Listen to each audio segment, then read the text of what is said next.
আসসালামু আলাইকুম এভরিওয়ান। আজ আমি নতুন একটি রেসিপি নিয়ে আপনাদের মাঝে উপস্থিত হয়েছি। আজ তৈরি করে দেখাবো পাটিসাপটা পিঠা।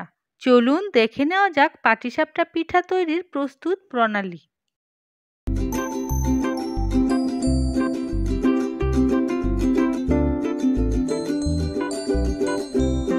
পাটিসাপটা পিঠা তৈরির জন্য প্রথমেই নিয়েছি 2 কাপ চালের গুঁড়া,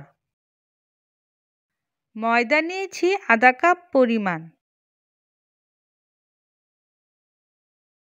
চিনি নিয়েছি আধা কাপ পরিমাণ, গরু দুধ নিয়েছি আধা কাপ পরিমাণ, লবণ আধা চা চামচ পরিমাণ। সবগুলো শুকনো উপকরণ ভালো করে মিশিয়ে নিতে হবে।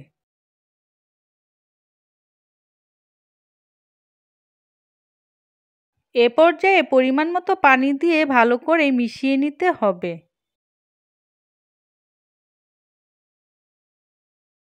পানি অল্প অল্প দিয়ে ব্যাটার তৈরি করে নিতে হবে।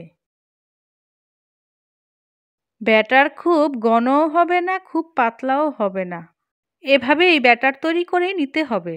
এ পর্যায়ে ব্যাটার রেস্টে রেখে খিরসা তৈরি করে নিতে হবে। ফ্রাই প্যানে 1/4 কাপ চালের গুঁড়া দিয়ে দিয়েছি। এ পর্যায়ে ভালো করে নেড়ে দিতে হবে। চালের গুঁড়া হালকা ভেজে নিতে হবে। চুলার আঁচ কমিয়ে রাখতে হবে। এ পর্যায়ে তরল দুধ 2 কাপ দিয়ে দিতে হবে। আবারও ভালো করে নেড়ে দিতে হবে। লবণ আধা চা চামচ পরিমাণ দিয়ে দিতে হবে। আবারও ভালো করে নেড়ে দিতে হবে। গুঁড়ো দুধ দিয়েছি 1/4 কাপ পরিমাণ। আবারও ভালো করে নেড়ে দিতে হবে। খেজুরের গুড় দিয়েছি আধা কাপ পরিমাণ। আবারও ভালো করে নেড়ে দিতে হবে। চুলার আঁচ কমিয়ে রাখতে হবে। ঘন ঘন নেড়ে দিতে হবে।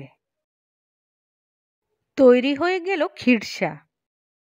এ পর্যায়ে ফ্রাই প্যানে অল্প তেল দিয়ে ভালো করে ব্রাশ করে নিতে হবে। ফ্রাই প্যানে অল্প অল্প করে ব্যাটার দিতে হবে। চুলার আঁচ লো হিটে রাখতে হবে।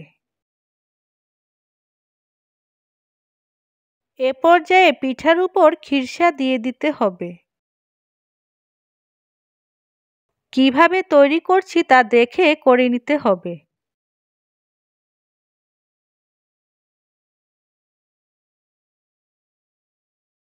এভাবেই সবগুলো পিঠা তৈরি করে নিতে হবে। তৈরি হয়ে গেল পাটিসাপটা পিঠা। এবার পরিবেশনের পালা।